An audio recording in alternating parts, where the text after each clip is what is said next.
Hey, this is Brian with Cajun Cardboard coming at you from the great state of Louisiana with the Pop Report with at Midwest Vintage Cards. Josh Adam, this is episode number 9. Josh, how are you doing? It's Sunday afternoon, June 26th. What's up? Talk to me. Doing great. Getting ready for the Game 6 of the Stanley Cup Final tonight. And I watched that new documentary this afternoon about the Avs and the Red Wings from the 90s. And somebody else told me that I needed to see that. It's good. Somebody told me I need to gear up. Is it a 30 for 30? E60. E60. Okay. Like a 2-hour documentary about the 90s Avs and Red Wings. Yeah. I don't know what happened. I think I've spent too much time around you, and I'm starting to get an affinity for hockey by osmosis or diffusion, whatever the case may be. You're rubbing off on me. I've downloaded on the PS4 from myself and my kids NHL 22.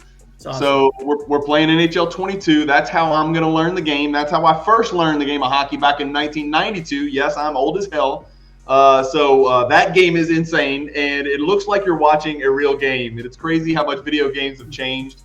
But my 22-year-old son, my 14-year-old son, and I have started a league. So we're each gonna get a little more acclimated to hockey, and so hopefully I can speak a little bit more intelligently. I think it'll take me probably a week to know more about hockey than you know about the modern NBA. Well, I have NBA 2K22, so I learn about those players on the teams.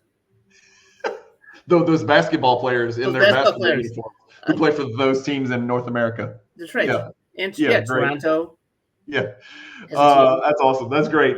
So this weekend, two things. Number one, I don't know if you can tell if there's a different glow about me. I don't know if you can just tell by looking in my eyes, like if you look deep in my eyes, but I'm a champion. I became a champion this weekend. I put together a under-9 indoor soccer team, super team. Basically, it was like I had the under-9 Baton Rouge version of LeBron, Kobe, John Morant, Doncic. I put them all together, and we ran through the league, and we won the championship on Saturday. I'm the coach and GM, and I'm going to be their agent when they go pro, and we won the league, so I'm a champion. I have the trophy at my house. I don't know if can you tell that I look different? Do I sound different? You do. You sound like you have a nice spring in your step, in your voice. You sound very excited. I'm very happy for you guys. So as I'm coaching, I'm just yelling basketball stuff at these kids. They're on the soccer field, but I'm talking about, help side defense. I'm talking about, how to play soccer, but I'm using basketball terms. But it seemed to work. We won it. Maybe it was just because I put the right talent out there. It wasn't necessarily the coaching. It was just the GM side of it. So I'm a champion. The second thing is, I don't know how it is in Chicago. I know y'all have rats, right? In Chicago, everybody's got rats in their house. Like you probably have rats in that bedroom right now. No, not yet. No, you got them out this morning? Yeah. I was going to throw some stuff out in the recycle bin and looked out in my carport last night, right when carport is like a garage in Louisiana. In Louisiana, we have like garages with no doors. They don't have a garage door. It's called a carport. It's kind of like a covered parking, basically, what y'all would call it. We call it carport. So I look out there, right? We've got the light down. There's just a baby raccoon right in the middle of my carport. And it was like an epiphany. It was the greatest thing I've ever seen. So my daughter, I was like, get your camera. And we videoed this baby raccoon. He was eating some kind of other little creature. And then we kind of videotaped him. We watched him. He ran off. So that was just the most exciting thing that's happened to me this weekend, other than becoming a champion. It's a full weekend. It's a full weekend. Yeah. That's right. How about you? What did you do this weekend? We had a birthday party for my brother-in-law, and we had these guys come over and make tacos in our backyard, and had tacos, tequila, and horchata, and it was a great time. We still have about 15 pounds of meat left over, so I'll be eating tacos for the whole week, which can't complain. So if you want to come over, we'll have. It's called meal prep, right? Exactly. And you didn't even have to prep it. Right. Someone else did. It's even better. Yeah. Right. Your week is set. That's fantastic. We're going to try to go through two topics today. We're going to talk about the NBA draft, but we got on here before we hit the record button and we realized it's not going to work, right? It would just be me talking and you nodding and telling me how great I am. So we're not going to do that. And we can't talk about hockey because I don't know anything about hockey, and we can't talk about vintage baseball. So we're running out of things to talk about. This may be the last episode that we ever film. We've each got to figure out more stuff to talk about that we have in common. So let's talk about, I think the elephant in the room in the hobby lately is just just everybody's different perspective on the market crashing or the market tanking, or is the market resetting, or is the market, kind of the pendulum swinging and getting it back to where it belongs? What's your general feel and vibe? You've been to shows. I haven't even been to shows. Not that that's a huge sample size, but Josh, what do you think if you had to describe what is happening in the sports card? Let's talk about sports cards specifically, including hockey, baseball, football, basketball, whatever. In the past, let's say, I don't want to say year. I want to say the last 90 days. What is your perspective? What's your experience on cards you've been going after and you've been looking at? Well, for Kobe cards, they've gone down a little. I've noticed I could afford more of them. But I don't think it's like, I don't share the view of some people that it's crashing. I just think that maybe it's resetting, because there's still Jordan cards that are still going high and getting good prices. I still think $200,000 for Michael Jordan rookie card in the 10 is still a very healthy number. Even if one sold for $300, this one sold for $200, there's still people out there dropping $200,000 on a basketball card. I think that's good for the hobby. It shows that people are staying long term. But I do think like the commodity cards, like rookies that have PSA 10 Prism cards that there's like over 1,000 of them in the pop reports. No relation. There is. I think people are getting away from that because vintage baseball's strong. I mean, Ruth, Gehrig, Aaron, Cobb, all that stuff is still going up. So, I mean, Jordan's going up. I think Kobe will come back. Like and no knock on that. If that's what people like to collect stuff, I'm not slamming anyone for collecting that stuff. I just think let's pull it up. Let's talk about it. Like when you say commodity card, and again, when you talk about the Kobe market dipping a little bit and the card, you're not buying a 1996 Topps paper Kobe PSA 10. No. You're looking for you're looking to post cards on, and this is, correct me if I'm wrong, you like me, you're looking to post cards on Instagram where people see the card and they say, WTF is that, right? Not 7 PSA 10 Topps Kobe's or a Topps Chrome Kobe PSA 10. You're looking for those cards that are lurking in the shadows, those cards that, maybe it's a refractor nobody's ever seen or an insert from a product that's been forgotten doesn't come up that often. Right. What's that? Something different, right? Like like we were looking at one on PWCC, like a ZP, just different stuff, right? But this has got to be, I'm sure you'd agree, that is the ultimate indication and reflection of the definition of a commodity card in the ultra modern card market. Fair? I think so. Pop 18,522. There's also a zillion BGS 9.5, so that puts it over 20,000. There is over 20,000 gem mint copies of the base Prism PSA 10. Everybody in the hobby would agree, too many, not enough demand, too much supply, and as demand is diminishing, right, for cards like this, even though he is a transcendent prospect and probably almost no longer a prospect, right? All that's left is what is he going to do? We know who he is, but he needs to put it on paper. So not necessarily the player. It's the pop that's driving this card down because demand is going down for cards like this. At the same time, supply is going drastically up. If we click this little arrow here on Card Ladder, Josh, in the last 14 months exactly, oh my gosh. Yeah. That is an extra 1,800 that have been added to the pop report just in PSA 10. That's not including PSA 9s, which are another 14,000, Josh. That is, we're pushing 40,000 mint or better copies of that card. Okay, we can all agree base, right? But it goes further, Josh. It goes further, and we're going to keep using Doncic because he's checked every single box for an NBA player. Would you agree with that? I mean, he's different, right? Like I wouldn't compare Doncic to Ja Morant. I wouldn't compare Doncic to Tatum. He's on another level of those guys. I think that's just my personal opinion. Yeah, I think so. Page? Yeah. Silver, right? So we're talking about not 1/10, maybe 1/8 of the pop, right? So maybe there's one silver for every 8 base PSA 10.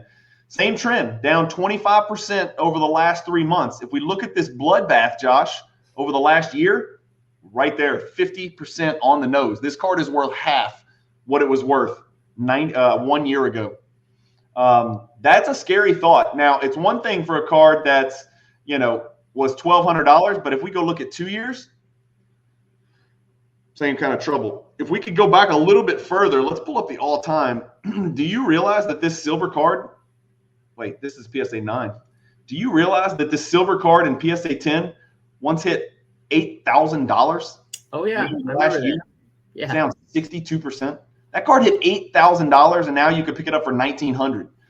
Is this a temporary reset, right? Is there ever a time where this card makes that run back up? I talked a little bit about this at the end of the last episode when we had Justin at 610 Sports Cards on here, and you guys said never. This is just never going to be in your wheelhouse. You're never going to make an investment play on this. Is there any number where this card ever comes onto your radar at all? No, because it's not really in my collecting focus. Yeah. So I would never buy this card because it doesn't fit in any check off any boxes for me. It's not 90s. It's not vintage. It's not Jordan or Kobe or Frank Thomas. So it's not. I just wouldn't buy it. Or you literally make me feel terrible because I look at cards all the time because I love collecting, right? Obviously you love collecting. I love collecting. I love buying those Jordan cards I don't have and putting those Jordan cards in my collection and amassing as many different types of Jordans with no intention of selling them at any time even in the distant future. But man, there's something about just buying low and selling high and doing it in quantity and doing it with cards like this. If you could pick these up for $1,500, just thinking to yourself, God, it got to 8,000. What if it gets back to 4,000 one day? And what if I buy 12 of these? That's 20 grand. 20 grand profit you could flip right into Jordan. You don't ever think like that. How do you resist that temptation? How do you resist and I'm not saying this is the card to go buy and this is the card to do it on, but you do see bargains out there. I know you do. Yeah. I mean, how do you resist that to buy a duplicate copy? Let's say it's a 90s card. Let's say it's a Kobe card in the 90s. You've already got it. You know what it's worth. You know what the pop is. And you see it on PWCC or Golden, and you're like, man, that's way undervalued. I want to pick that up as a duplicate copy, and I want to sell it, 18 months from now. I know it's going up. You don't ever do that. Oh, that I would do for sure. I mean, that's in my wheelhouse, right? Or in my lanes. And I know that stuff. So I can, know now I can think knowledgeably about where I can buy it and where I can sell it at. Yeah. Right, exactly. And then put it into other cards for my collection, which is why I buy and sell stuff anyway, just to fund the collection. Otherwise, wouldn't it take me forever just to buy one card? Yeah. All right. Well, let's pull up a Kobe then. Let's pull up a Kobe. Let's pull up a Kobe rookie from 1996, and let's not pick up the Chrome or let's pull up Legacy Showcase Legacy. They don't have one of those from 96, do they? Mm-hmm. What about, these are all commodity cards. I'm looking to get away from commodity cards. Here's an example. That's you wouldn't call that a commodity card. I know it's not the rarest card in the world, but Pop 142 isn't exactly a lot, right? And that's a PSA 10. That's a Lucky 13. So that's a Fleer Lucky 13. That's what I guess they would consider an insert rookie card, right? Yeah. Yeah. That card's down 41% over the last 1 year. Kobe Bryant hasn't, on the court, obviously, rest in peace, done anything to change, his legacy or his resume or his historical rankings or anything like that. If we look at the card over the last 2 years, it's up 500%. So you've seen this card, Josh, go from $491 up to $8,300 and back down to $2,950. That makes crypto look like a really stable investment. Right. I picked a great card here.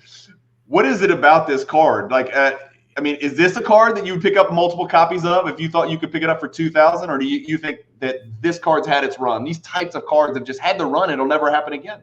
I think that's not going to happen again. It's just like that Star Quest 2000 that went for big dough in 10 and it settled back down. Stardate. Stardate. Yeah, I passed on that one too. That's I think it's had its day. It's just Star Quest. Look at that. Now look, we were talking a little bit about this off air. There's some what would we say in Louisiana? Some voodoo going on here, but you would say some monkey business, some hijinks. This card, okay, let me just take you through a 3 month on this card. This is 3 months. 10,750. 39,000. It's crazy. Hold on. It gets crazier. 15 days later, 20,000, half. hold on, it's going to get worse. 3 days later, 43,410. Remember that. Hold on, we're not done yet. Yeah. 3 weeks later, back to 23,000, and then let the drop off begin. That is some BS right there, right? That's not. I get it. That looks kind of like what a lot of cards did over that 2-year period, but no card did up, down, up, down, up, down, just like that. Something was going on there. I'm not buying that. And these are the kind of cards where you got to be really careful with a Pop 93. There's just not that many of them out there. We were kind of talking about this before we got on air. You got to be really careful what you're using as comps, and that's where Card Ladder is extremely helpful.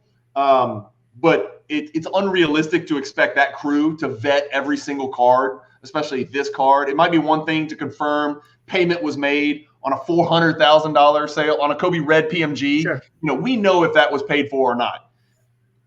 I'm just telling you, this is not possible. Like I love the Card Ladder folks. There's no way those are vetted sales. I don't. There's just no way. Like cards don't go up, down, up, down, up, down like that. Up, double, half, double, half, double, half. So. You got to be real careful what you're using as comps on cards from auctions, and that includes all auction houses: PWCC, Golden, Heritage, Robert Edwards, Mile High, all of them. So you think this market crescendoed over, let's say, 15 months ago, 17, 18 months ago. You don't think we'll ever see that again? You don't think there's any chance we could see that if Fanatics checks all the boxes and really does it right in this transition, Josh? You don't think we could see a surge in demand when you get, LeBron James on a TV commercial at halftime of the NBA Finals holding up one of his, packs of 2025 Topps Chrome and says, hey, go get my gold refractor out of this, pack. It just sold for blah, blah, blah. You don't think this could go super crazy, nutso mainstream, even beyond anything we've seen? Man, I guess it could, but then the supply, I have to imagine the supply is going to be through the roof, that they're just going to be just cranking it out. There's going to be so many of them. So I don't know if it'll affect these kind of cards, though. Well, I know, but the question is, will it affect this card? Will the entrance, will the influx of new participants, let's say there is a huge influx of new participants when Fanatics takes over and that transition is seamless. Let's say they just hit it out of the park. All these newbies come into the hobby, right? Just like they did over the last, well, not now, but 2 years ago, let's say, a year and a half ago. And they're buying all the ultra modern stuff because they don't know any better. They're going to buy what they're told. They're going to buy what's listed on a top 10 cards to buy, blah, blah, blah. They're going to pay for investment advice, all the stuff that we saw happen over the last, 36 months. You don't think that those people eventually do educate themselves and turn their sights back and look at this stuff? Because I've got news for you. That's what happened with me. I came back in 2016. I don't know a damn thing about 90s cards. I didn't know anything. I was simply buying to make money, and I was buying Giannis, and I was buying Fox and Ben Simmons and those, Jaylen Brown. I just wanted to flip cards and make buku money, and I was doing that, and it was easy money. But at some point, it got boring, and that's when I started to educate myself. I started to see pictures on Instagram, Josh. I started to see pages like yours, and I started to see cards. And I started to say, what is that? I want that. I'm tired of posting 4 86 Fleer Jordan rookie cards. I want that Jordan card that's worth more than all 4 of those combined. You don't think that evolution and that education of new entrants in the hobby is inevitable? And I'm not saying everybody. I'm saying it's a large enough percentage to affect the price of cards from 1996, like this Kobe card. I think definitely people come in. I think you're right. They come in and they learn about different cards, different issues, different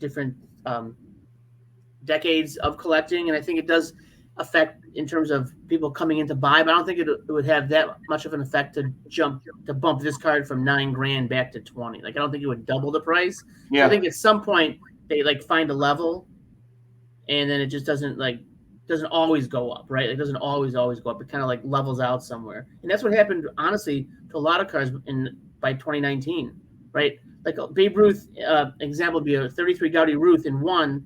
The yellow card, number 53, you could buy and sell for $1,000.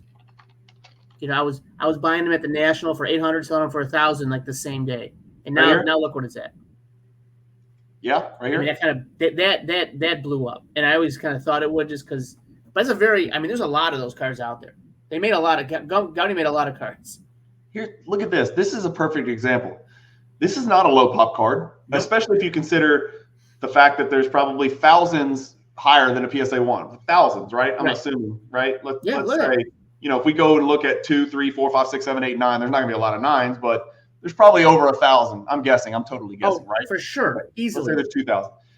That's not a low pop card. There's tons rated higher. Look at what this card's in a market that is quote unquote crashing. Look what this card's done over the last year during that crash. That's it. It is on the number, Josh. Exactly on the number. And again, not all PSA 1s are the same, right? Not all PSA 10s are the same. But there's enough of a sample size, 14 sales over the last year, that we've seen some highs, we've seen some lows. But look where this card settled. It's settled right at, $6,500, $7,000, whatever, something like that.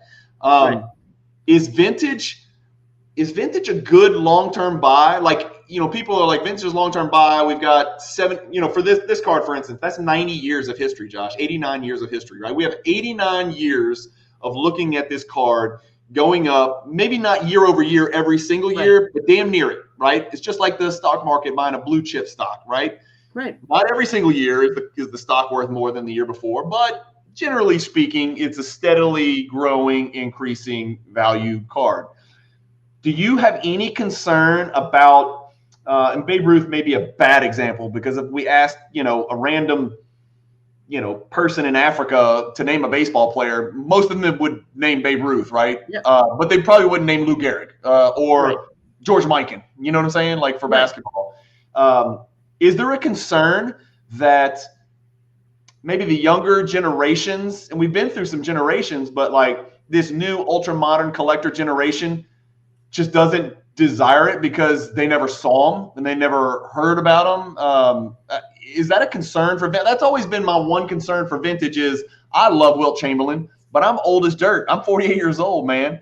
A kid that's 23 years old, a smaller percentage of each generation gives a damn about Wilt Chamberlain. Is that fair?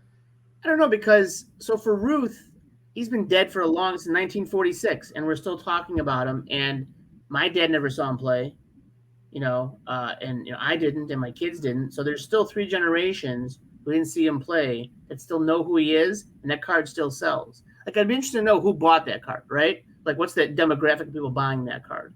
If you could spend $6,000 on that, or $6,000 on like whatever ended last night in gold and on one of those, RPAs or something, which is, and that's a good point too, though. Like, a lot of the younger guys who are in the hobby or on Instagram and social media, and they go to shows every week, and like, why would I want to buy a guy who's dead? I never even saw him play. I have zero connection to that person. And if you're not into, I think what it comes down to, if you like baseball, I think more than any other sport, there's a connection to the history of baseball, because look what Ohtani's doing. And when Ohtani had 7 RBIs in a game this week, and like literally I saw 10 different Instagram posts, and the picture was Ohtani and Ruth next to each other, because Ruth had 8 RBIs in a game, and they're like comparing the two, especially since Ohtani's a pitcher also. So Ruth's never going away, because baseball, I think, is always tied to like the history and the players that came before everyone else, and like records and most home runs, most highest average, most RBIs. So I think there's staying power in people like Ruth, even Ty Cobb, people like that, Willie Mays. I think long term, people will always remember those people. Do you think it transcends sports? Every single word that just came out of your mouth, do you think that also applies to basketball, football, tennis, golf, soccer? Do you think it applies exactly the same way, or is basketball different because it was first, right? It was first.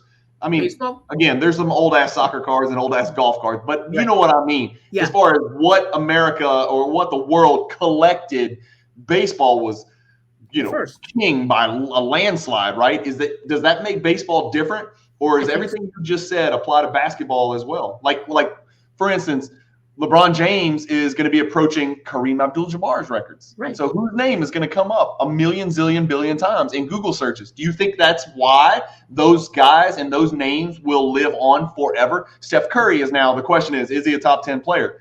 Here we go. We're about to start talking about Bird, Magic, Shaq, Olajuwon, Wilt, Russell, Oscar. Is that why these guys will transcend and kind of live in the collecting, genre forever? I think so. Yeah, especially people like Wilt and Kareem, and especially since they have these, these 30 for 30s on TV on ESPN all the time. Like they had the Celtics Lakers thing today, the 30 for 30 Celtics Lakers, which is it's awesome. Awesome. And I watched that again. If you're our age, for sure. Right. I remember the 87 final. I remember and I remember the 88 final because I was rooting against the Pistons. Everybody was, yeah. All right. No one likes the Pistons. So, but yeah, I think you're right. The history of the players. If you like the sport, I think you generally are interested in the history somewhat. I don't think you're just only there to collect the new rookies. I think you're generally interested in the game itself because you like. Do you worry? It's not your money, but do you worry about how it would affect the health and staying power of the hobby that there's millions and millions and millions and millions of dollars being spent on, and I'm going to get a little bit out of my lane here, and it's the same for basketball, absolute pure prospects in football. And I'm not talking about even Mahomes. I'm talking about even more of a prospect than that. I'm talking guys with no rings right now. Lamar Jackson, Josh Allen, Justin Herbert. Give me some more. Kyler Murray, Mac Jones. Mac Jones. All these guys. Guess what? If you go back and you take 15-year careers, there's not all those guys can be the next Montana. Not all those guys can be the next Steve Young. None of those guys are going to be Brady. We know that. I don't think. But a lot of those guys are not just going to not hit the numbers of the all-time top 10 greats. They're not going to hit any numbers, Josh. They're going to be Mitch Richmond. They're going to be Jose Canseco. You know what I'm saying? Yeah. With no hardware, nothing to show for it, and nothing. Those are cards that can go from they're untouchable right now. I can't even look at cards for some of these quarterback RPAs. They could be literally damn near worthless if they don't do anything, right? Only one of those guys is going to emerge as the transcendent generational quarterback. Maybe two, maybe none. Right. Is it crazy to think that Mahomes never wins another Super Bowl? I just named 8 other quarterbacks who are pretty damn good, It's hard to win the Super Bowl, right? Marino win. Right, exactly. With 2 all-pro receivers and one of the greatest coaches of all time. That's my point, and that definitely transcends sports. Now, it doesn't matter as much in baseball for some reason, and we talked about that. But in basketball and football, you better put those rings on your fingers if you want those cards to retain that value. What if Giannis never wins another one? Guys like that. Giannis is like, he ain't going anywhere. He's the real deal. What if they never win one? What if Doncic never wins one? What if he's Marino? What happens to the Doncic $900,000 card if he's Dan Marino? I can't see someone paying $900,000 for it again if he ends up being Dan Marino. Dan Marino cards are not that expensive, right? And there's only how many rookie cards? One. That's it. 8 million of them, but there's only one. One. Right. And that's the beauty of vintage, Josh, is that vintage supporters like yourself and me too. I'm not, I collect 90 stuff, right? Where there's at that point, there's one. Sometimes there's 21. But if you're talking true vintage like 1980 and before. In very rare situations, is there more than one rookie card? It exists, but it's very, very rare, right? Yeah.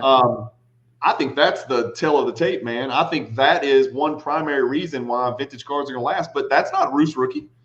No. Right?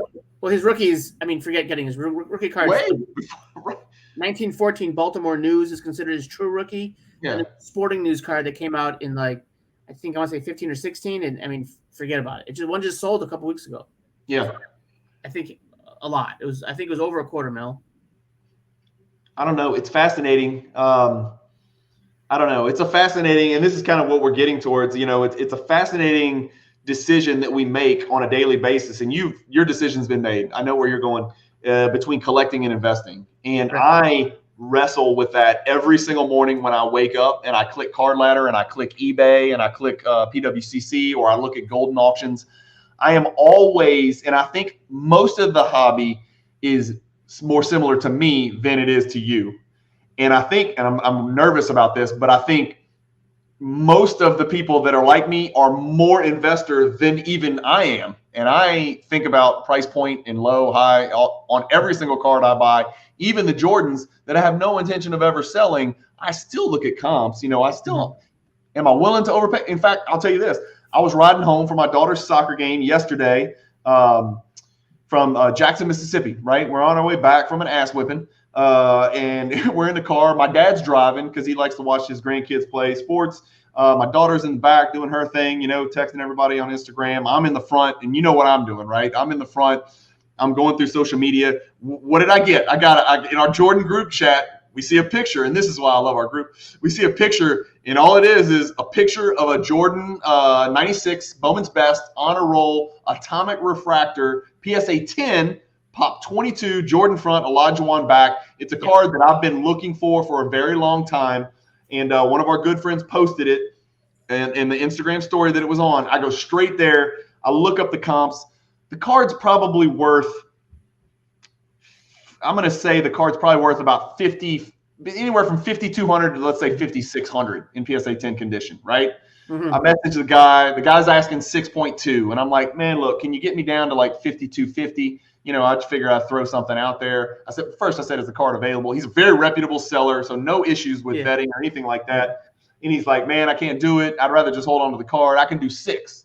And I was like, look, let's split the difference, man. Meet me at 5,700. Let's get this deal done. I'm excited. I'm going to get a deal done while I'm sitting in the car, He's like, no, I can't do it. I got to do it at 6. So then I have a decision to make, right? This is about 600, 700 over comps. That's about 18%, 20, 25, 20, 18 to 15 to 20% over comps. But it's a card that's a pop 22. I might not see it in a while, and I'm flush with cash because I've been selling a bunch of crap, right? So I'm thinking to myself, I'm not going to let $500 keep me from getting this atomic refractor. It's a PSA 10. Just give it to me. So I reach back out, and I'm like, you win. I was like, I had to try, Guy was real funny about it, real nice. And he actually ended up working for PWCC. He said, hey, I'm going to deliver this card to your vault on Monday. It'll be in your vault, uploaded. I was like, oh shit, that's a win. I didn't know that.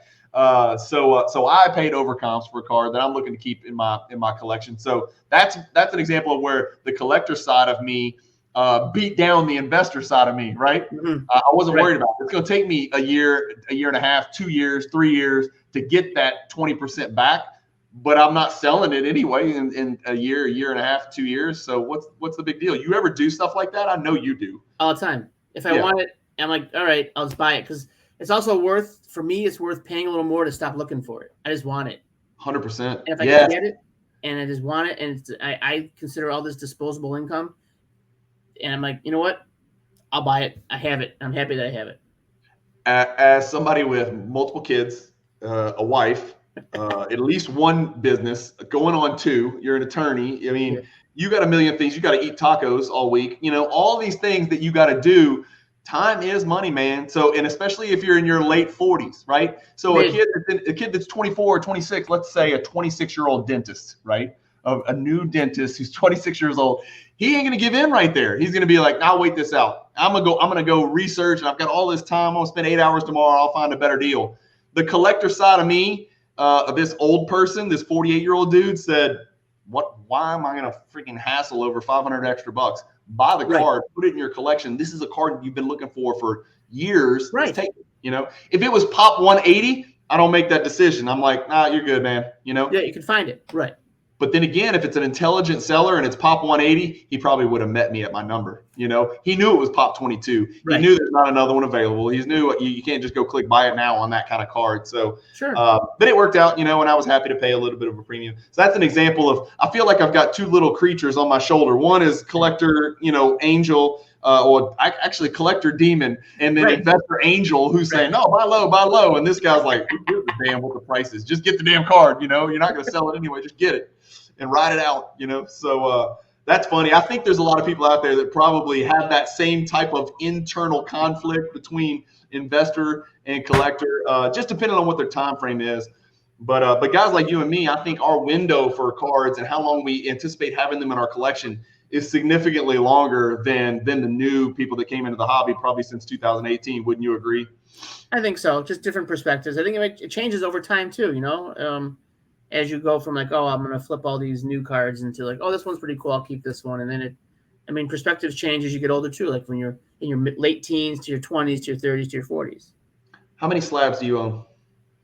A couple This is hundred. unscripted. This is unscripted. I know I didn't give you a warning. I'm just curious, like just general approximation. How many slabs do you own in your collection? Couple hundred. Then I have a couple hundred raw. So, I've been. No, dude, a couple. That's bullshit. No, you don't have a couple hundred slabs. You have sets. You have graded sets. Well, I mean, the sets are partially graded. I have a lot of some of those sets are raw. So the 48 leafs are most of them are graded. There's only like 52 in that set, so it's not that many. Oh, I don't know. I'm thinking all those old baseball sets are like 500, 600. Like the top sets, aren't those like huge sets? Like the mid 60s and 50s sets are all like 500-600 cards, but I don't have those. Okay. I've been honestly for the past 5 years, I've been scaling down to my mentality is if you can find it on eBay, I don't really want it. I want to find hard to find stuff that maybe comes up once a year or two, and frankly, if a dentist has it, I'll just pay his price and keep going because I just don't mess with them. Yeah, if they have it. Name your price, I'll pay for it. It's fine. I'll meet him, have lunch, and pick the card up and go home. Not get your teeth cleaned or flossed, and then go home, and you'll pay for lunch. That's just the way of the dentist. God, I'm too old to go back to dental school. I should have gone to dental school, I tell you. Yeah, it's hard on your back from what I've heard. All my brother-in-laws are dentists, but their collections are crap. They don't have any cards. Yeah. Have you ever met a dentist that didn't have like a multi-million-dollar collection? No. No, me neither. No. That is a clip right there for Instagram, right? Right. Have you ever met a dentist that doesn't have a PMG Red? No, of course not. No, they all do. They don't exist.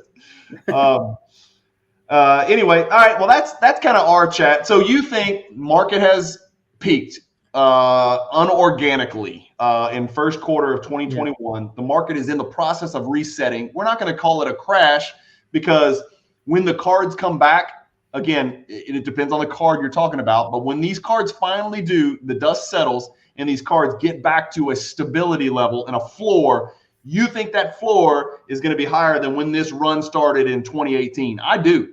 I do too. I mean, it's higher right now than, go back and look at this goofy, stupid Doncic card. Yeah. Look at the all-time. It's nuts. It's up 151%, Josh. This card right now, after going down $1 bazillion, is worth more than it was worth in April of 2020. Yeah. And that's after a crash. So, again, of course, it might not be done going down. Let's look at the last 3 months of that Doncic card. It's still going down. So we'll see. We'll see where the bottom is. But that's an extreme example, the silver Doncic and the base Doncic. I think that's an extreme example. I like this time period. I'll be honest with you, Josh. When I wake up in the morning right now, and this is coming from somebody whose net worth is half of what it was about a year ago, I'll just tell the world. I'm going to tell you what my net worth is, but I'll tell you my assets are about half what they were a year ago, right? And I think I'm probably in the same boat as many Americans. And I was less invested in crypto than the average person my age. I was less invested in the market than the average person. But a lot of us Americans are taking a beating when it comes to those type of investments. And now we're taking a beating in the stuff that we love the most, which is cards. I've never been this excited to do this. I don't know what it is. I'm excited. There's a lot of stuff that I can afford now that I plan on buying, and the stuff I still can't, that it's still going way too high. I think there's an underlying theme here too, though. It's like these people were buying cards, and like if a guy had a good game, let's say football, on a Sunday, you sell the card for double what you paid for it on Saturday, because you'd see all those Instagram posts where like, I have to cancel the sale, or my kid hit, if the guy had a bad game. I think my kid hit by now. Right. Yeah, my little cousin. My little cousin hit by mistake. I don't know what happened. Yeah. And people, I think, were thinking that they were expecting to make a profit. And you're not really entitled to make a profit on anything, let alone cards. And I think there has to be a recognition of that coming, back to reality, I think, when we're back to like post-COVID stuff. And I think that, cards, to make money in cards is actually pretty hard. You know, you got to. I love it, though. Josh, I absolutely love this time in the hobby. And I know it sounds like I'm blowing rainbows up people's ass and I'm just like spewing cliche. I am telling you, when I wake up in the morning, I have never been more excited to be a collector in the sports card hobby than I am right now. I'm not kidding. Like, this is more fun than making 12x on buy raw grade flip crap in 2019 and 2020. It's more fun right now finding niche cards that are down. I love going to PWCC. I like going to Card Ladder. I like going to Jordan, and I like going to LeBron and Shaq. And then I like sorting by which cards in PSA 10 or BGS 9.5 have gone down the highest percentage, have gone down the most in the last 12 months. Absolutely. And then kind of really looking closely at, do I have that card? Do I want that card? How much has it gone down? Why did it go down? What were the subs? You know, and getting real deep and nasty into it, and then identifying a card to go after and then snatching that card for 1/2 of what it was worth a year ago. I love it. Yeah, I was able to do that in Golden a couple weeks ago, and past 2 Golden auctions. And what'd you get? I got a Kobe Kobe Rave out of $3.99, and then that Flair 61 I thought went for cheap. Yes, yeah, I like that card. You showed that card. The Rave number $3.99, is that the Superman or the other? Superman. Yeah. So I just picked that one up for Jordan not long ago, and I paid way too much. I paid what I paid before the peak. Before this little recent, 120-day deal. I actually bought it on Super Bowl Sunday. I think I talked about. Oh, nice. I bought it from a private dealer sitting in the church parking lot right before I went into church. So that's cool. It worked out.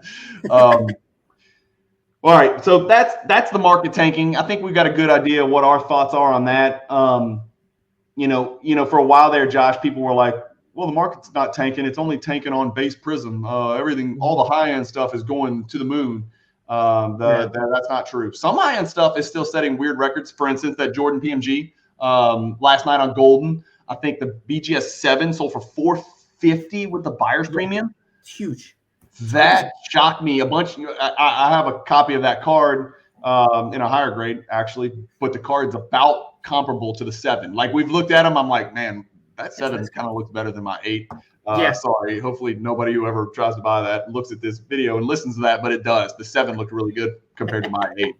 Mine's probably overgraded a little bit. But, a bunch of people were messaging me, what do you think it's going to go for? What do you think it's going to go for? And I was like, man, I think it's going to go for probably 250, 270, something like that. It's a down market. If it's down 25%, kind of like everything else, probably 240, 250.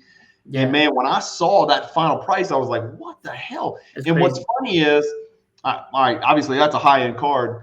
The Tim Duncan PMG, a friend of mine picked that one up, right? I think it was a PSA 5, maybe PSA 6. That's his rookie card. Yeah. The last BGS 8, I think, sold for 80-something thousand. He picked it up for 42,000. He picked it for half price. That's a Tim Duncan PMG red rookie card, man. So it's not – there's no rhyme or reason to what the heck we're seeing here. Some cards are just going for bananas. I mean, we saw – how many Jordan cards have we seen in the last, 30 days, like the Jambalaya we just talked about? Yeah. A good friend of ours picked up the Jambalaya for peanut. Well, I say peanuts compared to the last comp. Right. With the PMG Reds setting records, the Jambalaya selling for half.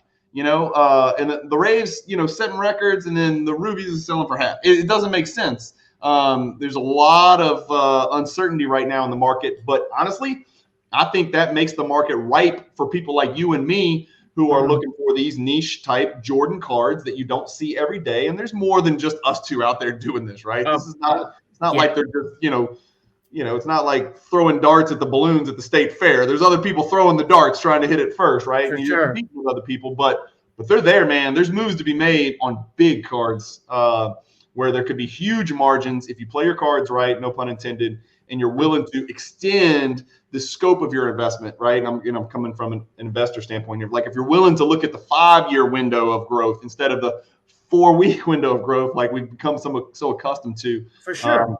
I think that's really what this is as this market resets, it's adjusting from an investor, for those investors watching this video, it's adjusting the term of your hold, right? If you want to buy low, sell high, you might just be selling high here off the screen instead of here, 6 weeks later, right. And that goes for ultra-modern prospects and Jordan, Kobe, LeBron, Wilt, Mike, and Ruth, whatever.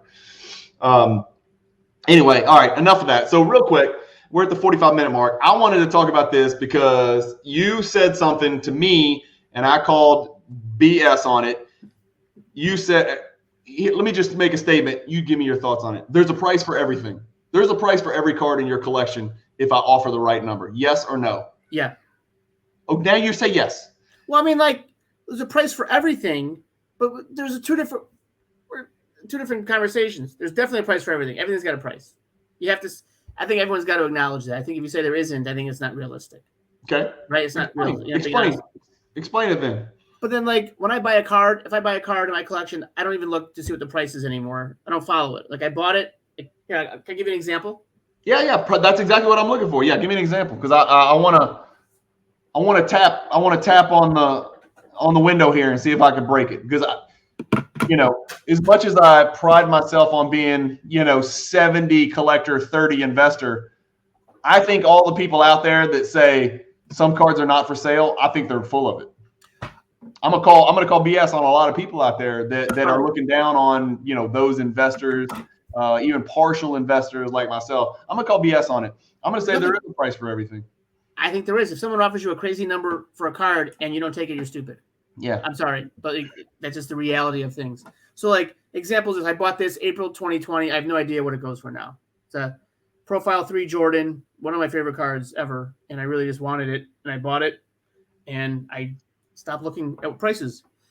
What if I offered you 150% what you paid for that Profiles right now on this video? Would you sell it to me? Nah. Would you first go look to see if there was another one available on eBay, buy it now for 125%? If there was one, even maybe of a lower grade, yeah, then it probably would. If I could get another one to replace it, then yes. Okay. So at some point, investor logic does permeate true collector perspective. You know what? That's a good point. You're right. Yeah. Because if I could still replace it, then yes, I would sell it. But if I can't replace it right now, I don't like. If it was like, I think I paid $9 for this. Okay. Let's say you paid $9. Let's say I offered you 15, but you couldn't go replace that card right now. You would say no. I wouldn't sell it. Okay, but there's a number for everything. What if I said 19? Nah, I mean, what if I said 24? Triple your money. 27. Triple your money. Here's 18,000 profit in 6 months. So this is gonna sound really weird. Not weird, but like, if you don't really need it, the dough. And it's like, well, I don't really need the cash right now, and I can't replace this. What's the cash going to do? What am I going to do with the cash? You're playing the game. You're going to go put it back into other cards. You're going to go put that money into another 27,000 Jordan card. But it wouldn't be this one though. It wouldn't be this card that I've been chasing for 20 years. Might one day. You don't want to wait. I don't want to. Exactly. I'm totally impatient. I don't want to. Okay, now we're talking. Yeah, now we're talking. I'm kind of like you too. And then, like, this card too, I bought a Kobe Bams from a really good friend on Instagram, and it's 8.5, which is fine, out of 250. I love this card. Speaking of, there's a Jordan. I know. Shh! Don't tell anybody. Dude, sorry. I'm giving the people what they want. It's it's PSA 6. Yeah. Does that worry you? You care? No, I don't care what the grade on that card is. Number to 250. You don't care. No. In fact, I won't touch it. I prefer the lower grade because I could probably afford it more. Build your collection quicker and broader that way, for sure. Yeah. Yeah, I don't need the higher grade. I mean, that looks fine to me. Like, if there was like a hole in it or like the corners were really white and it was like creased and stuff, obviously I would pass on it. But it's the top right corner. I mean, I don't know if you can see on your screen. It's the top right corner, clearly, which is what gives it a 6. If that's the only blemish, that's pretty harsh. And again, I've not looked super close at it, but that's the difference between you and me. I won't touch that. If it's a PMG, PSA 6, where that's kind of the standard, yes, of course, I would buy a PSA 6 Jordan PMG green or red, right, if I had that kind of cash. Right. But on a card like this, where like the expected standard grade is probably an 8, okay, that's kind of where I draw the line. And that's where you and me maybe a little different. Basically, what I'm saying is, I'm aristocratic and you're kind of slumming in the sewers. I am more of a lower end guy. But like lower end guy. The guy who has a couple hundred slabs is the lower end. Yeah, right. I got 50 billion slabs. I got like 900 Kevin Porter slabs worth $12 to $14 over here off screen. I'm kidding about that. Well, there is foil on that BAMS. There's like a foil overlay, and it's really those corners are ding really easily. Yeah. Like, I'm surprised it's got an 8.5. Looking at it now, I'm like, and look, it's serial number 250. Yeah. Probably 180 of them have been pulled. The other 70 are destroyed, lost, eaten by baby raccoon, whatever. They're gone. What do you think of that Curry? Just that it's up here. What do you think of that Curry rookie? It means absolutely nothing to me. I hate that card. I hate it. I've become desensitized. The only there's two commodity base cards that mean something to me. All right, I say commodity. The 1980 Topps Magic and Bird, and the 1986 Fleer Michael Jordan, only in a PSA 10. And most people would disagree with me on that card. They don't like that card at all. Those are the only two true base cards that I give a damn about. I don't want that Curry card. I could care less. I've seen it 50,000 times. Just like I've seen the stupid Jordan 57 Fleer a billion times. I'm tired of seeing it. And I used to be one of those guys that would post pictures of 12 of them because that was the investor side of me coming out. That was the thing, right? Look, I've got 100 Topps Chrome LeBron rookies. Here's a picture of my whole floor covered with LeBron. I was that dude. And I've kind of evolved. I think evolved in a positive way to where I don't care to see those cards anymore. I want to see somebody post, some random creepy Skybox Thunder insert, Antonio McDyess PSA 10 card more than I want to see that stupid Curry card right there. And this guy, he's just wearing a white shirt. It's boring. It's almost like it's not licensed. Right. This is the boring. Is that what I really like a Davidson shirt? Well, I don't know.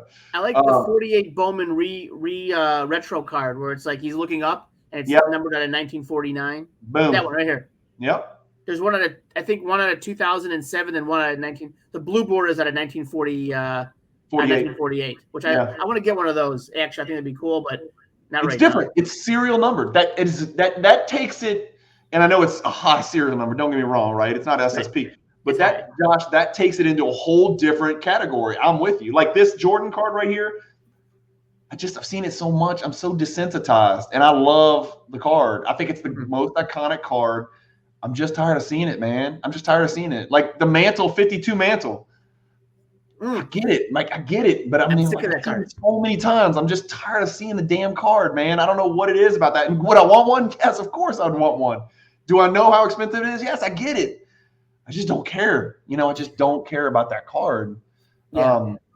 I used to go back and forth on that card. Yeah, that's just where I am, kind of right now. Even the Giannis 2013. I've got a Prism Rookie Rainbow that I'm collecting. But I'm tired of seeing the base card. I'm even tired of seeing the silver and the silver autograph card, to be quite honest with you. I'm just tired of it, man. I don't know. I think that's evolution. I think that's growing as a collector. You've been in this a lot longer. You've gone through this transition long ago. I am in the process of going through it. What I truly value and identifying what I truly care about in this hobby, And that's what's great is that there's something for everybody. Yes. Literally, you can find your own niche no matter what it is you want to do, and it makes you happy. It's a hobby, and it's awesome.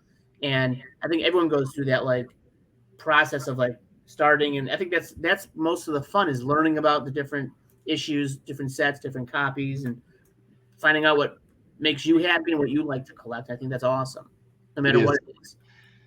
It is, and you know what I love is I love that we're just now starting to see. For so long we were seeing just all people cared about was, I'm talking specifically about basketball, right. Prism coloring up, Prism color this, Prism color that. We're starting to see more posts on Instagram, Josh, of status inserts and you don't know what these are. Revolution, and these are products in Panini era. I do know. I looked them up so I could talk about it. I know what those are. Downtown.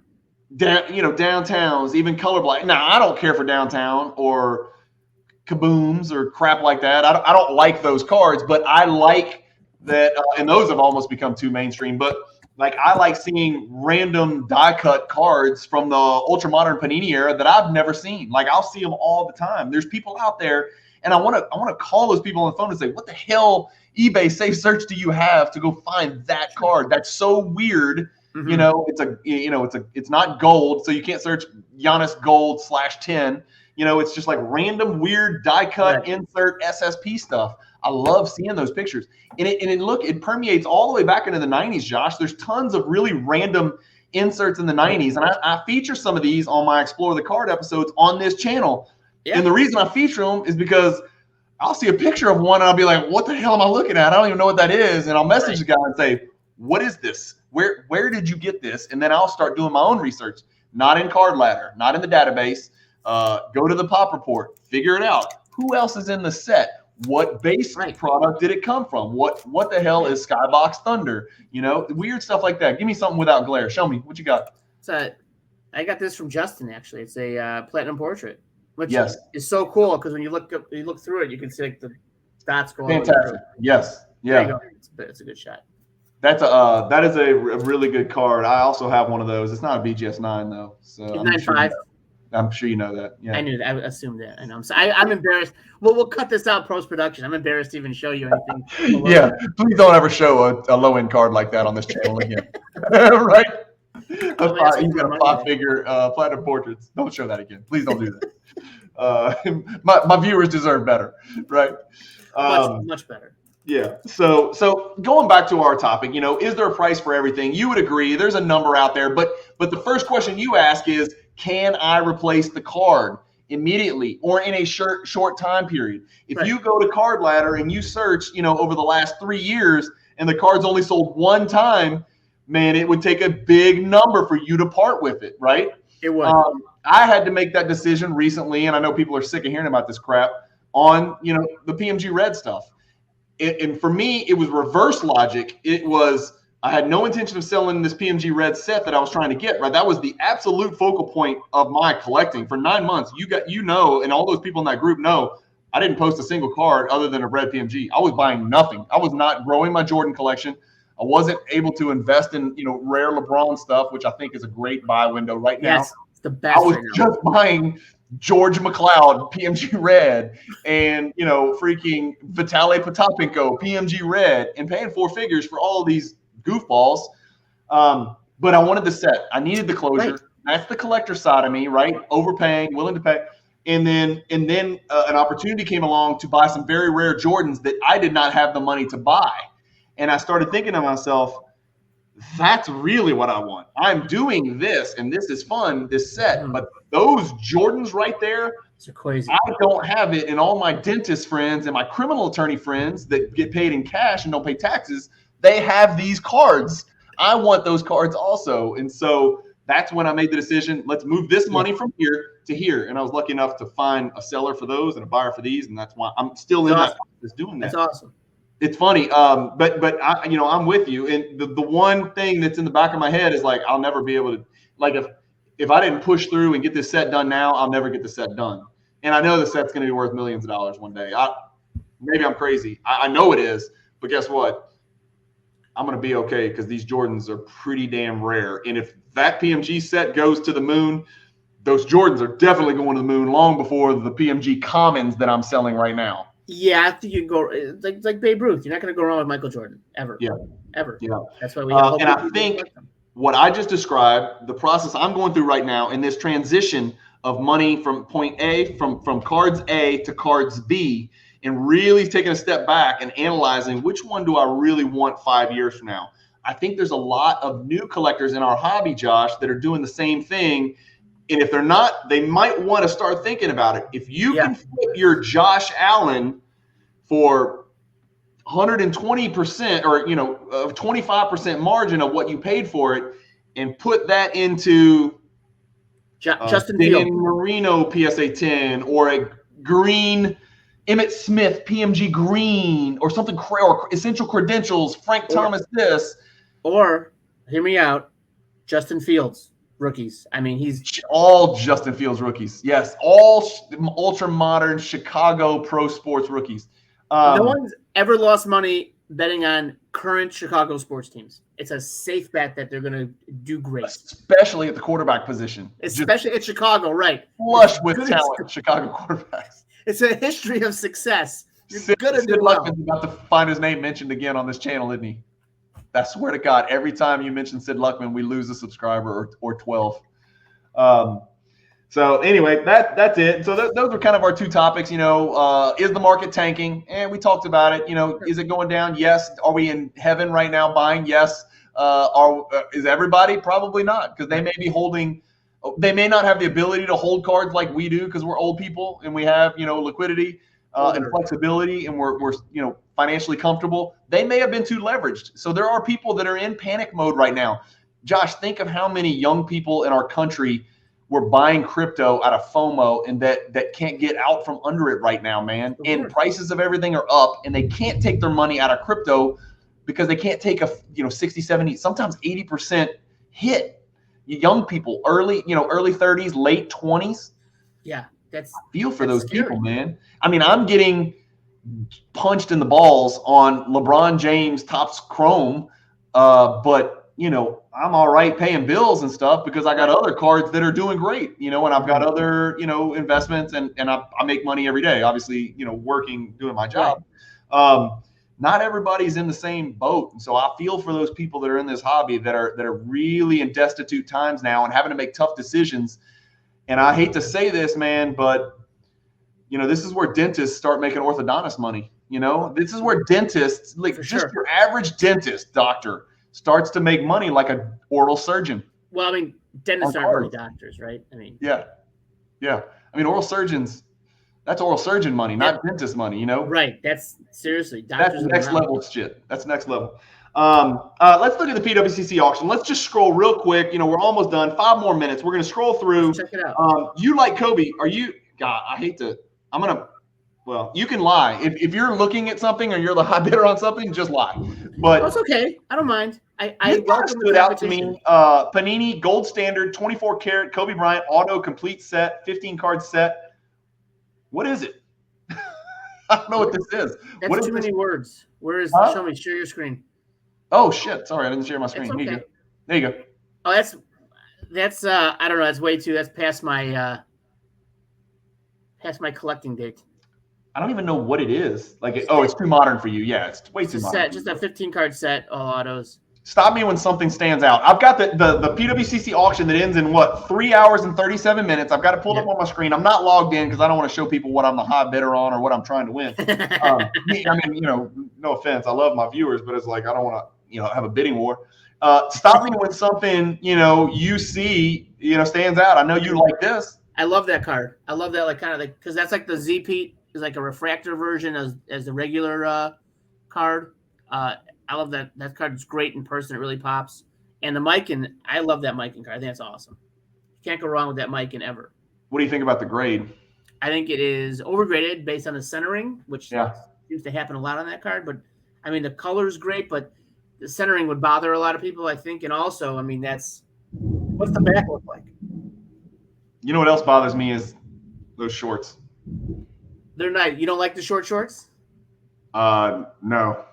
I could see young Brian playing basketball in Louisiana with the short shorts. Dude, next episode, I'll bring some pictures from the late 80s. You're going to see some short shorts. I was built like, I'm going to say a thinner Chet Holmgren. Okay. I'm just kidding. No. I was a little thicker than Chet, but not much thicker. Yeah, I was not the thickest kid around, right? I was a pretty thin kid. I think this card, just looking at it, I'm not a grading expert. It looks like there might be a little breach right up here in the case. Am I wrong? A little whitening right there, but it doesn't look like it's going to affect the card because it's a postage stamp basically. But I think this card, Josh, that we're looking at on the screen should be a 6 OC, right, with an off-center qualifier or a PSA 4 overall, one or the other. It's not a PSA 6. And the reason I say that is I think we pulled this up. Didn't we pull this up? Yeah. I pull this up. Let me see. I want to show you what Card Ladder has. Mikan 1948 PSA 6. This is what a PSA 6 looks like on Card Ladder, right? Now look at this. Totally different looking cards. Oh, yeah. Much different, right? Still a little bit problem with the centering, but not as bad. Right. But the eye appeal. I mean, if I said, "Hey, Josh, pick a 6." That one, right? The one you just showed me. There. Yeah. Of course. In a second. Yeah. What else? Anything else stand out? I mean, we talked about the BAMs. We talked about how we don't care about the Curry card. That's a big time Giannis card. Giannis cards are even dipping a little bit. What's your best? Do you have a Kareem? Do you have an Alcindor 69 Topps rookie in your collection? I do. It's raw. It's raw? Yeah. See, I couldn't do that, man. I wouldn't be able to sleep at night. No. No, it would drive me nuts. I need to know, like, what is this? What do I have here? It's like, no, there's no way. How do you do that, man? I know that just means you're a true vintage collector. I know I'm older than you, but I'm younger than you when it comes to collecting perspective. You know what I mean? Because I'm newer to the hobby. I'm older, but I'm younger. I bought it a while ago. It's probably a 2. I mean, I just wanted it. It was part of a lot I think we bought it in an auction, and it's part of a lot, and I sold off other parts of the lot. It was like a 30-card lot, and I kept the El Cinder just because I wanted one, because one of the best players of all time. A pretty basic warm up, by the way. I don't even see a Bucks logo anywhere. That's right? Nuts. Yeah, it's like wearing like a turtleneck. Jordan's coming out of the all over the place. Nothing else really stands out. That's a cool Kobe Iverson auto. What do you think? Would you rather a Kobe Iverson auto or just Kobe on the card? Probably just Kobe. I'm with you. Isn't that weird? Isn't that weird how another autograph on the card reduces the value? Like a LeBron and Kirk Heinrich dual auto is going to be worth significantly less than just a LeBron auto. Isn't that strange? You would think more is better. It's not.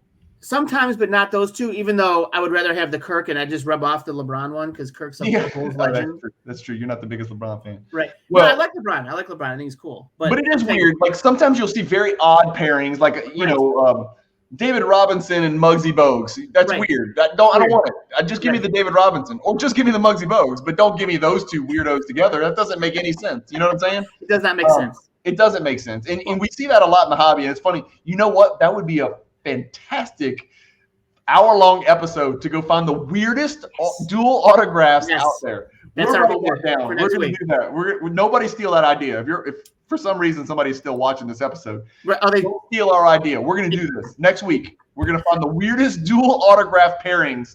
I'm going to find Arnold Palmer and Kim Kardashian dual autograph cards. Fantastic. Or OJ and Kim Kardashian, but OJ, Kim Kardashian, or Chloe, or OJ and Ray Caruth. Two murders allegedly. Or Ray Lewis, triple auto. And Ray Lewis. And the Jason Williams, not the white chocolate, the one who killed his car driver. Yeah, and Hernandez. Oh my God. We gotta have an Octo autograph. By the way, you've got a children's Band-Aid on your finger. What is that, a gang thing? Is that like for Chicago gang sign, or is that did you really hurt your finger?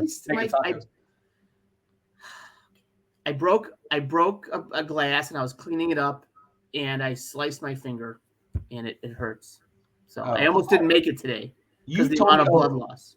Did your staff take the day off? I thought you had people to like do your dishes and clean your house and stuff. You told me you live in an estate in Chicago. You clean your own stuff and you do your own dishes. Okay. Oh yeah. Well, the boss at home makes me do all, but yes. So. That's right. All right, cool. Let's kill it.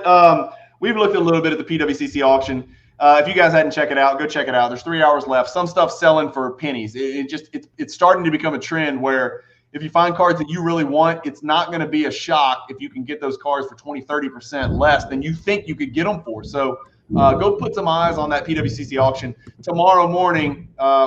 Actually, people will see this video after I do the PWCC recap video. Right. But every Monday, if you're watching this, every single Monday, I do a PWCC weekly auction recap video of the top 100. Just if anybody's watching, they want to see that. I wanted to do a quick mail reveal. Let me just do this really fast. Cool. I sent off some cheap Chinese Jordans and some other guys, and I tried to get back good grades, and I didn't get any good grades. So I'm going to try to get it to where am I? Okay, right there. There's my number. So pretty cool Jordan Upper Deck Predictor. Came back PSA 8. Tough to grade because they're pointy. Scoring Kings, I got smashed here. I got smashed on the Scoring Kings. Came back PSA 7.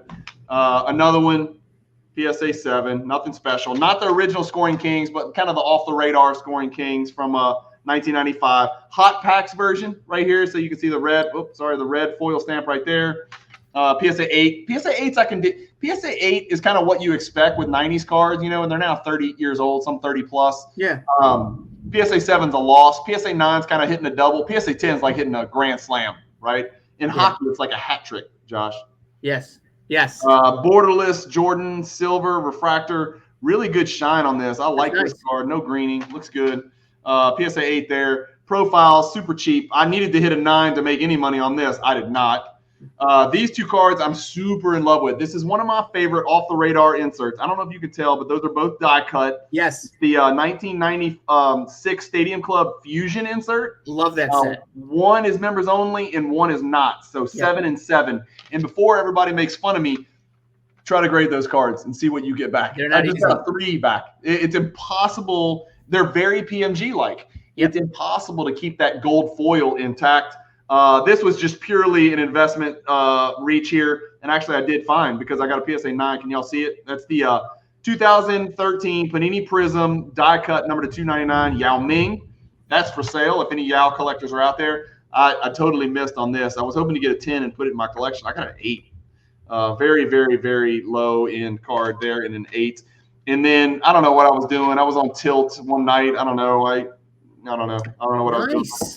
I tried to make a move on these raw ones because I was, I thought maybe there's football set collectors out there, right, Josh? And so I got a 7 on the 7 on this Jamal Anderson, which is good. And then this guy's actually from Louisiana, Nilo Sylvan. I actually played basketball against Nilo Sylvan. Didn't have a great NFL career, but was a really good player at the University of Tennessee. So those are just kind of two. I guess Jamal Anderson's a semi-star, and Nilo Sylvan's a common, but those are just going to be quick flips as well, purely investment. So. Anyway, that's it. Not much to that mail day. I got some other mail days. If you like mail days, definitely hit the subscribe button because I've got a lot of those ongoing, and those are never going to stop. I buy cards all the time. I have a mail day if you're interested. Do you? Show me what you got. No. All right, so I picked this up. It's going to go in the auction. It's a 93 Finest Refractor baseball, Dennis Eckersley. That's first ever refractor for baseball, just like it was for basketball, correct? Right, correct. And for baseball, there's the common theory is that there's only 229 of each card of each player. Okay. They haven't ever released that, but reverse engineering the number of sets and that number of boxes that were made in cases. Yeah. Only 229 per player are out there, and that confirms. I was 15 when this set came out. You could never find refractors ever. So, that has got to be a crazy, crazy low pop card. So I'm pretty excited about it. I did a reel on it on my Instagram. I'll do one for the auction, but yeah, I haven't checked out the pop on it. I bought it at the show last week, and I thought we're doing it together. I'm going to do it for you real quick right now, Thanks. Just because I love you. 93 Finest refractors. We're going to pull up Eckersley. That's not going to be hard. I bet you it's less than pop 5. I might look like an idiot here. It is pop 25. Sorry, I was way off. There you go. That ain't a lot. No, and it's 25 out of 151 graded, so 1 out of every 6 comes back PSA 10. What's that, like 16%? 16% gem rate. Yeah. And the beautiful thing, Josh, we talked about that card is that it's color matched. So, yeah, so all those refractors are green, but really only, we talked about the Mariners, a little bit of a color match, but mostly, it's going to be the Oakland A's that are going to be color match. And Eck was as good as it gets when you talk about the Oakland A's, Eck and Henderson, that's a cool card right there. So that one goes in your auction, which 90s. Give me all the stuff about it. 90sauctions.com. 90sauctions.com. September, 15% buyer's premium, no seller's fees, and trying to keep it between 100 and 120 lots. Starting in September, we'll be at the National and telling everyone about it, and hopefully taking in some consignments. You know what I love about your auction? You said about 100, 120 lots. Yeah. There's 1,427 just basketball, just in the weekly for PWCC. It's easy to get your card as a consigner, as someone looking to get full value. 90s, and again, I'm not picking and choosing here. Obviously, I'll pick you because you're my guy. It's nice to know there's only 100, 120, 150 cards to look at, not 8,000 cards. It's real easy to get lost in the shuffle. The card may mean a lot to you, right, but you're not going to get eyeballs on it if there's 8,000 other cards in there and 4,000 are better than your card. And your auction, right, 150. That's barely one page. That is super digestible, so it's hard to get lost in the shuffle. So that's really cool. And it's all 90s stuff, yes? Correct, only 90s. Is it sports only, or do you have like pop culture stuff? Or? Well, we would like eventually, get pop culture stuff, Pokemon, movies, Star Wars, stuff like that. So anything from the 90s, if it was collectible, we'd like to sell it. That's really cool. Okay. Thanks, man. All right, that's it. That does it for episode number 9. It's been 9 weeks. That's pretty good. We're staying pretty consistent. I like And it. anything else you want to add? We're good. It's storming out here in Baton Rouge, Louisiana, which is great because we've been in a drought. We need some rain. Oh, it was raining yesterday. It's like 85 and sunny. We're gonna go play soccer right now. Oh man, I'm jealous. I'm jealous. Well, it was 101 yesterday for my daughter's soccer game, and I just wanted to emerge alive from the metal bleachers, and I did. So I'm glad you made it. Yeah, I made it, and I got a Jordan to boot. I got a Jordan refractor on the way home. You can't beat it. You can't beat that. Cool. Thank you all for watching. Josh, thanks for joining us. We'll talk again next Sunday. Yikes. We'll talk again next Sunday. Keep collecting. Stay positive in the hobby. And peace. Great. Yeah.